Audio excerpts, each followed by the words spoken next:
Welcome to the Great Birth Rebellion podcast. I'm your host, Dr. Melanie Jackson. I'm a clinical and research midwife with my PhD, and each episode I cast a critical eye over current maternity care practice by grappling with research and historical knowledge to help you get the best out of your pregnancy, birth, and postpartum journey. Welcome to the Great Birth Rebellion podcast. Our last episode was about preeclampsia. It was part one of a preeclampsia series.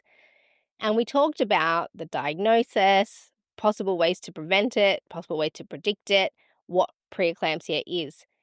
Today, this episode is more focused on if you've actually been diagnosed with preeclampsia. That's not to say that you shouldn't listen to this episode, because if you are diagnosed with preeclampsia, it can progress pretty quickly and there's not a lot of time for decision making. And so this is a great episode to just have some mental preparation. If it happens to you, then you've got a little bit of information to help you on your journey. You may be listening to this for a loved one or a client. It will be equally as helpful. Hello Rebels. If you'll just give me 40 seconds of your time, I would like to personally thank the sponsor of this podcast, because that means that you get to listen for free. Poppy Child from Pop That Mama is a doula and hypnobirth practitioner, and she's the sponsor for today's podcast. Poppy has an online course, hypnobirthing course. It's called the Birth Box, and it's already helped thousands of women 5-star reviews across the board. And you know me, I am very picky about what I will endorse, but I get behind the work that Poppy is doing in the Birth Box. It's practical strategies to help you get ready for labor and birth, but also the challenges of parenting. And with my code, if you type Melanie in at the cart, you'll get 25% off. So if you're preparing for birth, go check it out. You will be so glad you did. The link is in the show notes. Type Melanie at the cart and get 25% off. Thank you, Poppy, for sponsoring this podcast so that everybody else gets to listen completely free. Let's get started on today's episode. So last episode, we started our discussion about preeclampsia, and we learned that preeclampsia actually starts right at the beginning of your pregnancy with the altered implantation of the placenta, which later leaves you predisposed to developing preeclampsia as a result of that poor implantation. And there's a cascade of events that occur that are inflammatory, immunological, chemical in nature. And they start to involve multiple maternal organs in the pathology of preeclampsia. And we learnt that preeclampsia can progress quickly or slowly. And because of that, care providers try to act quickly to get a diagnosis and monitor your condition, because we need to work out, are you in a circumstance where preeclampsia is progressing quickly or slowly? Do we have time, or do we need to act now? In that last episode, we also talked about how preeclampsia is a collection of symptoms that point to the fact that you are heading for preeclampsia. So preeclampsia are a collection of recognizable, diagnosable symptoms that point us in the direction where you're heading for a more serious condition of eclampsia or HELLP syndrome. So if you are coming to this episode in a hurry because maybe you've got preeclampsia, this is part 2. But for full context and full understanding of the condition, the previous episode is a must listen before getting into this one. This episode is just a continuation of the groundwork that we laid in the last episode. So settle in for an hour and a half or so. Listen to both episodes wherever you are in your pregnancy journey, because those two go together. And I do want to say, if you're coming to this with preeclampsia, the shock and emotion of it might still feel really raw and new, and that's okay and very normal, because a diagnosis of preeclampsia can really change a lot of plans. So some big deep breaths while you listen to this episode. Take your time and help process all of the feelings that are going to come up if you're sitting here with preeclampsia. So to pick up where we left off in the last episode, we know that preeclampsia is diagnosed by a series of tests. When we consider them together, we can put together a picture that point to the diagnosis of preeclampsia. But there are some symptoms that you can feel as a woman, and the things include potential puffiness in your face and your hands and feet, a frontal headache behind your eyes and over your forehead, visual disturbance, and as things progress, it can move to abdominal pain, so in your gut, up under your ribs. But also remember, top tip is that the headache that's felt from preeclampsia, usually it can't be remedied by over-the-counter pain medication. So if you've got a headache in pregnancy and it seems like none of the over-counter medications are helping, that is a red flag to consider that this could be developing preeclampsia. So then if you feel those symptoms and then your care provider checks on you and they find a collection of other measurable symptoms, including an increase in your blood pressure, protein in your urine, an increase in the protein creatinine ratio in your urine, they'll know how to check for that. They'll check your blood and they'll see that there's potential altered liver function, an altered kidney function from a liver and kidney function test. And they will also have a look at a full blood count and see what your platelet count is, because that can start to drop in the later phases of preeclampsia as well. So when all of these things are put together and considered, your care team is left to decide, is this preeclampsia? Is it developing slowly or quickly? How often should we keep monitoring this scenario? Is this serious? Do we have to act now? And are these tests we are even doing to diagnose preeclampsia even appropriate and accurate? So preeclampsia diagnosis is not black and white. It takes thought and finesse and a dialed in and attentive care provider to monitor and manage your circumstances, because preeclampsia is not the same for everyone and each woman needs a different management strategy. This is not a one-size-fits-all scenario, and in fact, there is controversy and varying levels of research about the exact criteria for preeclampsia, which varies depending on your care provider and facility. Knowledge about preeclampsia is evolving, so just know that we are very far from being very good at diagnosing and managing preeclampsia, but at this stage, we're doing the best with what we've got. My suggestion, though, is that if you feel like you've been misdiagnosed as either having or not having preeclampsia, do your very best to bundle up all of those test results that you've been given from all of the tests that you've been getting and see if you can seek out a second opinion from a trusted care provider who maybe can have another look at all your test results and give a second opinion about a diagnosis. So for those thinking, and you're listening and you're thinking, well, preeclampsia diagnosis research is watertight and maybe I've got it all wrong, I would encourage you to read the articles in the resource folder. So the resource folder is something that is made available to anybody who's on the podcast mailing list. You get an email every Monday with a link to the podcast resource folder. And in there are all the papers and all the research that I use to create every single podcast episode. Now, when you have that link, you can access the research from all previous episodes as well.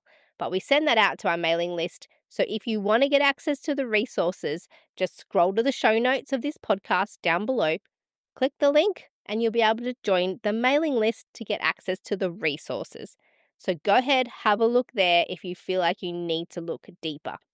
But there is a great paper in there. It's called The Evolution of the Diagnostic Criteria of Pre-eclampsia and Eclampsia, and it gives a great overview of the progress and controversies around preeclampsia diagnosis. And there are lots of other papers in there to show the gap between current preeclampsia research and current professional guidelines. Some of the guidelines that are being used are not in line with current evidence, which should be no surprise to you if you've been listening to this podcast for any length of time. You'll know that there is often a gap between the research and clinical practice and clinical guidelines. So this podcast tries to aim for evidence-based information, and you'll see all of that in the resource folder. So in the last episode, we spoke about the tests that you'll be offered if your clinician thinks you might have preeclampsia. So now let's talk about the diagnostic criteria, which means, how do we properly diagnose it based on the tests that you've had? So many clinicians will still believe and tell you that preeclampsia is increasing blood pressure, so a blood pressure over 140 or 90, paired with protein in your urine. Even if there's an absence of all other symptoms and your blood pathology is normal. There are still a lot of clinicians and facilities that will diagnose you with preeclampsia with just those two things. You may not even have any symptoms. So first know that there is a collection of clinicians and a collection of facilities and institutions, hospitals, who will have a very low threshold for diagnosis. In fact, there's lots of hospital policies that state that you could be diagnosed with preeclampsia with just two symptoms, an increased blood pressure and protein in your urine. That might be okay because it means you're going to get lots of extra monitoring. But one of the other issues is that some facilities, based on those two things, will offer you an induction or recommend an induction. So from what I know of preeclampsia, clinically, but also as I researched for this podcast episode, that this approach, it's called a narrow diagnostic criteria for preeclampsia. And in fact, the research suggests that we should approach diagnosis differently. And the research advocates for what they call a broad approach to diagnosis. And I'll explain what that is. But for now, just know that you'll likely be diagnosed based on the policy of the facility that you're at. And I'm generalizing here. There might be some clinicians within that facility who get to make their own clinical decisions and they don't have to follow the diagnostic criteria set out by a hospital policy. But if you're wondering what the criteria is within your facility, you can just ask them. They'll have that all on a policy document. And again, this will be different if you have a private care provider like a private obstetrician or a private midwife. They will be able to consider lots of different things. They'll have their own strategy for diagnosing preeclampsia, but many will lean into the hospital policy to define a diagnosis rather than taking the time to consider your personal circumstances and your symptoms. And also, some might not even take the time to track the progression of your preeclampsia, and they'll be very quick to recommend birth of the baby, either by induction or cesarean section. So I wanted to mention that because it's something that you might encounter if you've been diagnosed with preeclampsia, is it may feel a little bit like the clinician has given you a diagnosis, given you a treatment strategy, which could include birth of the baby if you're at full term. And if it all just feels a little bit like you haven't been given individual attention, consider those elements I just mentioned. So I did have a look at a few local hospital policies around where I am and a few around in other Australian states and territories. And if you're tuning in from overseas, you can do a search for the preeclampsia policies in the facilities near you, or ask your care provider to print off the preeclampsia policy or the hypertension policy next time you're at an appointment. And then you'll properly understand the diagnostic criteria that's accepted in that facility. So it may not be an accurate one, but at least you know what you're working with. So let's have a look at what the research and the academic literature suggests about preeclampsia diagnosis. And there's a great paper in the resource folder, and it's a paper that looks at lots of different practice guidelines and just sees how well they align to research evidence.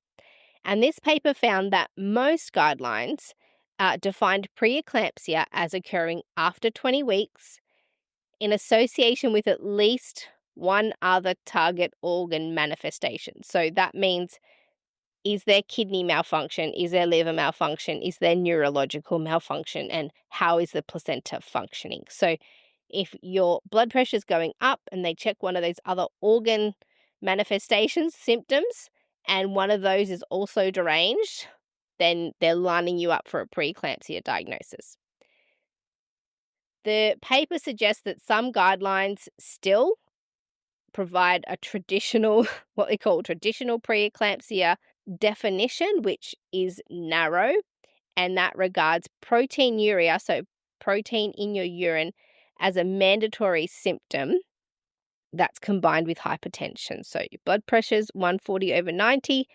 They're saying we can only diagnose you with preeclampsia if you also have protein and some other symptoms. But a lot of other guidelines defined preeclampsia more broadly, and they don't make proteinuria mandatory as a symptom. So if your blood pressure is going up, there's no protein in your urine, but you do have those symptoms that you can feel, the headache, visual disturbance, puffiness, you might have tummy pain, nausea, and then your blood work is deranged, then they will still diagnose you with preeclampsia even in the absence of protein in your urine. So they also considered the other organ manifestations because it impacts your liver and your kidneys and your placenta, as I said. Now, fortunately, in this paper, they explained that a lot of the laboratory tests and pathology tests that they'll do to check for preeclampsia are pretty routine and across the board. So pretty much wherever you go, if they're trying to diagnose preeclampsia, they'll do blood pressure, urine testing, blood testing. Quite likely you'll also get some fetal monitoring and potentially an ultrasound. So what I'm trying to say here is that if your care provider has told you that you have preeclampsia because your blood pressure is elevated and you have protein in urine, and that they're suggesting it's time to get your baby out due to just these two things, consider that the research suggests that we use a more broad and thorough definition, and it's okay to be requesting a more thorough diagnosis, where the clinician will actually go to the effort to check all those other diagnostic markers before making a diagnosis. So preeclampsia is too important not to miss, but if the diagnostic criteria is too narrow or the care provider is too quick to give a diagnosis without all the information, it's possible that women are being labelled as preeclamptic and induced unnecessarily because the care provider is working off a less thorough diagnostic criteria, or they also maybe don't have the personal or professional capacity to track the progression. Do we have time? Do we have to have the induction now, or can we have some monitoring or a plan on what to do next that maybe doesn't have to involve birth? There could be other reasons that your blood pressure has gone up, including hypertension, gestational hypertension, which is just high blood pressure in pregnancy in the absence of other pathology, no other symptoms. Or we do recognize now medically something that's called white coat hypertension. So actually your blood pressure only goes up in the presence of a healthcare provider, and that when women check their blood pressure themselves or with a trusted care provider, their blood pressure is very, very different. So both of those things don't require immediate induction, and they aren't preeclampsia, and they're managed differently to preeclampsia. So diagnostic efforts should be focused on getting a full symptom picture to ensure that we aren't overdiagnosing preeclampsia either. So the NICE guidelines, NICE, whatever you want to call it, these have been long considered to be very thorough, and I have included their full research process and reference list as they created their guidelines, which is in the resource folder. And so the NICE guidelines, basically what they do is they select some things. So in this particular guideline, it was about blood pressure in pregnancy, so hypertension, hypertensive conditions, including preeclampsia. And they will offer their recommendations of what tests to do, treatment plan, management plans. And the great thing about the NICE guidelines is that they're heavily researched, so they actually better align with current research than a lot of other guidelines. And they provide their reference list, and it's quite thorough. So I've included all that in the resource folder, and I'm going to talk from that for a minute. And the NICE guidelines state that a clinician should interpret proteinuria measurements, so protein in your urine, for pregnant women in the context of a full clinical review of symptoms, signs, and other investigations for preeclampsia. So in that one sentence, they said what I've pretty much been saying for the last half of the podcast. And that's important because a diagnosis of preeclampsia puts a time limit on your pregnancy. The only definitive treatment that your medical provider can offer you is a plan to give birth to your baby, either by induction, if you're well enough, and if your baby's well enough for an induction, and if there's enough time, or a cesarean section will be recommended if your condition's more serious. So getting the right diagnosis is pretty high stakes because the treatment is to give birth to your baby. So the first steps is to get an accurate diagnosis. And then if you do have preeclampsia, your care provider will have an interest in managing your blood pressure and the symptoms as well. And then they want to track the progress of preeclampsia. So the progress is an important thing to know. Is this getting worse quickly or slowly? And so the very first thing that you'll be offered is medication to control your blood pressure, and there's a variety of options, and clinicians are encouraged to choose the most suitable one for each woman and potentially try a number of them in order to get blood pressure under control as an initial step in preeclampsia management. So here we are, we're just managing preeclampsia. We can't cure it.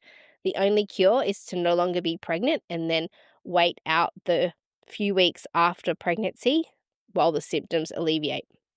And I've experienced the full spectrum of this amongst my own clients. I've had clients who were admitted to hospital for weeks and weeks for preeclampsia, for monitoring and management while they were still pregnant, because if a woman is diagnosed with preeclampsia early in her pregnancy, the intention is to keep their baby in as long as possible while they closely monitor the preeclampsia. But then there's others whose condition has deteriorated within a day or two, and the window for a safe induction is closed, and it becomes obvious that as preeclampsia causes more and more issues, quickly for them a cesarean section is offered. So I personally, in my own work as a midwife, have seen the full spectrum of what preeclampsia can do. So each scenario is different. So while you can't control preeclampsia, if you have a dialed in and attentive care team, they can help tailor a plan that's most suited to your personal circumstances. And it's all about managing the symptoms, and monitoring so that we know the optimal time for you to have your baby and expedite that if it seems like things are progressing and you're getting more and more unwell.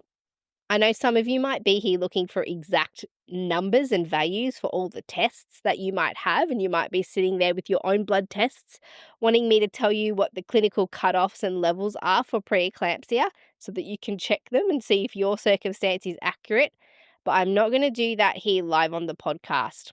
But in the resource folder, you'll find a number of clinical guidelines, including the NICE guidelines, and the Queensland Health Guidelines are also pretty good. They give a specific diagnostic criteria as well as the actual number values and results that they're looking for on the blood tests. So they might be of assistance for you if you want to compare your own blood test results and your own testing results to those that are listed out in the guidelines. So you've been diagnosed with preeclampsia. Just know that, of course, you will be offered medicine and a planned birth by way of managing preeclampsia in the system. But there are other complementary options that you could combine with your care if you want to take things into your own hands. And you can do this in conjunction with the care that the hospital is already offering you. There are some complications in pregnancy that I do believe don't need medical attention, but preeclampsia is not one of them. By all means, you can use complementary therapies that feel right to you, but I would strongly suggest that you don't use them instead of medical treatment. For those of you who've been listening to the podcast for a while, you know that sounds counterintuitive to what I normally talk about, but this is a different scenario altogether. So some complementary options for treatment and management are acupuncture and acupressure. And these two things have some research behind them with regards to prolonging the gestational period that you can stay pregnant and helping to stabilize a woman's condition so they can stay pregnant longer. So it doesn't cure preeclampsia completely, but it helps manages the symptoms to delay its progression, obviously alongside the supportive care that you'll get from the hospital and from your care provider that hopefully you're receiving through a medical facility. Are you getting ready to have a baby? And if you are, what are you going to do about the pain of contractions? There are lots of things you can do. In fact, I'm going to tell you about them because I've been watching women give birth without pain relief for over 18 years. I'm Dr. Melanie Jackson and I'm a home birth midwife. I had my own babies at home without pain relief, and I've been helping other women do the same for my entire career. If you want the top tips and tricks that I recommend to help women give birth without pain medication, it's all here in the link below in my guide to giving birth without pain relief. You can do it. Give it a go. Why not just prepare? So here's where it becomes tricky. That you're pregnant and you've been diagnosed with preeclampsia, and depending on how many weeks you are, there will be a number of possible courses of action. So if you are less than 37 weeks pregnant, the focus will be on trying to control your blood pressure and prevent complications for as long as possible so they can keep you pregnant for as long as possible to try and prevent the complications of giving birth to a premature baby. But of course, where the risks of preeclampsia have become higher than the risks of preterm birth, then you and your care team are confronted with a decision of potentially planning an early birth, because the other option could be severe preeclampsia and the sometimes irreversible consequences of that if it progresses to eclampsia or HELP syndrome. So to track the progression, the rest of your pregnancy, you'll now spend monitoring your blood pressure, any of the symptoms that you're already feeling, checking your urine and blood at various intervals, possibly every second day. If you're still out in your home, sometimes with milder versions of preeclampsia, they might send you home and give you a plan to have care sort of out in the community, or they may admit you to hospital for monitoring. But basically now, and I'm really sorry to say it, because if you have preeclampsia, this is sort of the time to make decisions about stopping your current life plans. So if you are still working, it's time to take leave. If you are caring for your other children, it's time to seek full-time help with that. And whatever your circumstances, this diagnosis of preeclampsia is going to require putting the brakes on normal life, gathering your help around you so that you can be responsive to the symptoms that you're feeling, so that you can go and get the tests and checks that are required, and you're ready to plan your birth if your condition deteriorates. So you are now experiencing acute and sudden illness, and it needs your attention. It's not your fault, but it is your responsibility. And I would love to water this down for you. And I know that preeclampsia often creeps up on women, and there is this confusing time where you're trying to come to terms with this news, especially if it significantly affects your birth plans or the birth location. If you were planning a home birth, or if you're an MGP or something that means it really changes things for you, then this is a huge adjustment and surprise. And I'm really sorry if you're in this circumstance. It's a really emotional time. So take some time to adjust to this new reality. You can have a huge big cry, do whatever you need to do to come to a place of some acceptance that this is happening so that you can think clearly about the next steps. You are unwell, and now it's time to make decisions about which interventions to accept and when they're best timed. It's a balancing act between prematurity for the baby and worsening preeclampsia. So you want the baby to be as old as possible, as many weeks pregnant as possible, but you also need the baby to be born before it starts to get compromised by preeclampsia and before your body progresses into a state of eclampsia or HELP syndrome. So some of the consequences of preeclampsia can't be reversed. If things go too far, there can actually be organ damage and body damage to you or your baby, and there is a risk of placental abruption and stillbirth. So the timing of these decisions is paramount. We don't want to jump straight into induction or cesarean section if there's time. You might have a whole week or two where you are simply being monitored, and that could be suitable because your condition is stable, or you might need something today. So the next stages are just uncertain, and things and recommendations can change quickly. So that's why I say stop what you're doing, focus on this thing that's happening so that you can be responsive and flexible to the changing situation.